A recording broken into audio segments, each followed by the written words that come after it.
Hi, today I have a boneless ribeye steak. I've salted this overnight in the fridge, and today I'm gonna cook it by reverse searing. This is a about an inch thick ribeye steak, boneless.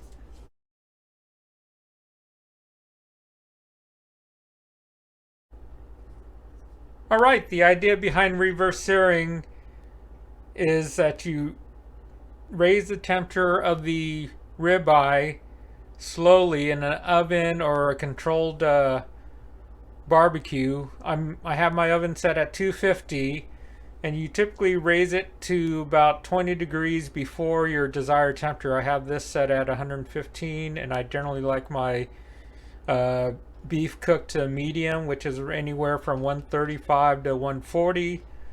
And for this, I'm just going to use a probe thermometer to give me an idea of the timing. Typically, it's around 30 minutes, but I'll do it just as an experiment. So I'm going to shoot for the middle of the ribeye.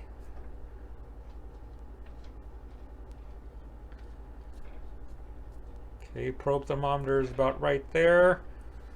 And into a 250 oven it goes until the timer goes off, and I'm hoping that's about 30 minutes. We'll see what the timing is.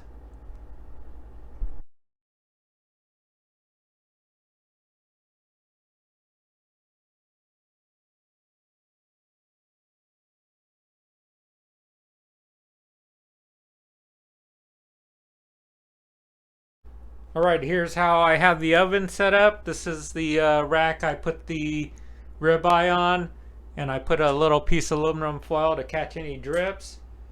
And I also have the ribeye on a rack that I'll put in the oven, 250 degrees.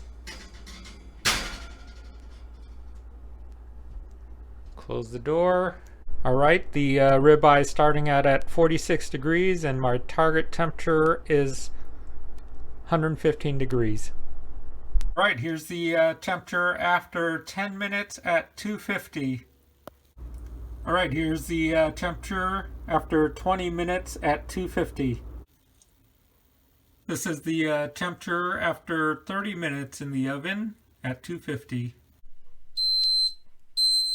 All right, the steak has been in the oven for exactly 40 minutes, and it timed out just right where it hit 115. Now I'm going to take it out of the oven and finish cooking.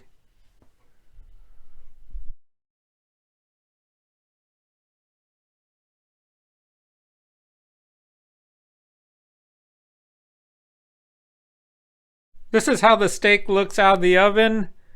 It's still a little moist. I'll dry it off and then I'll pan fry it. Alright, to finish off the cooking process, I have a cast iron skillet heating on high heat. I'm going to towel dry the ribeye steak. You could do this with any type of steak. Take the probe thermometer out, and when this gets to temperature, I'll dry sear it. I won't use any oil since this steak has a lot of natural fat on it. And the idea now that since I pre-cooked the steak, all I need to do is just give it a nice brown crust and we're done.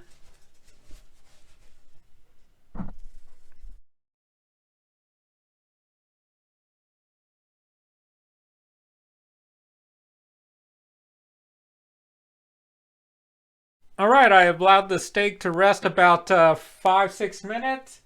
The temperature peaked at 138, and now it's starting to cool down. So now I'm thinking this is going to be on the medium rare side. So I'll just take a quick cut. Cuts easily so it's nice and tender.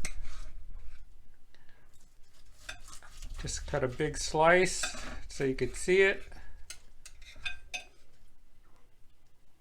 Not bad. It looks actually more medium than medium rare, so that's the way I like it. And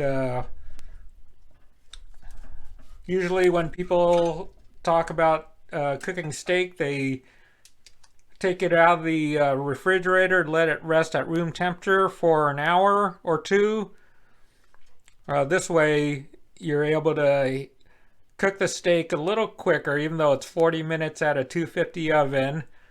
The idea with reverse searing is you raise the temperature of the steak slowly so you don't overcook it, and you get a uniform doneness with a little smaller gray band.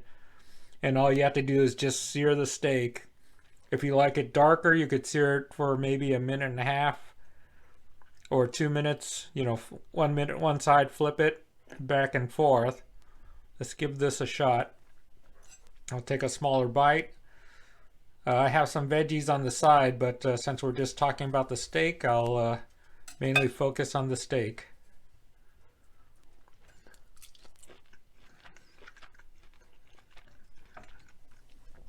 Tender, beefy, delicious. So reverse sear is a good way to cook a steak or two. If you have a lot, you could throw a bunch in the oven, let it come up slowly.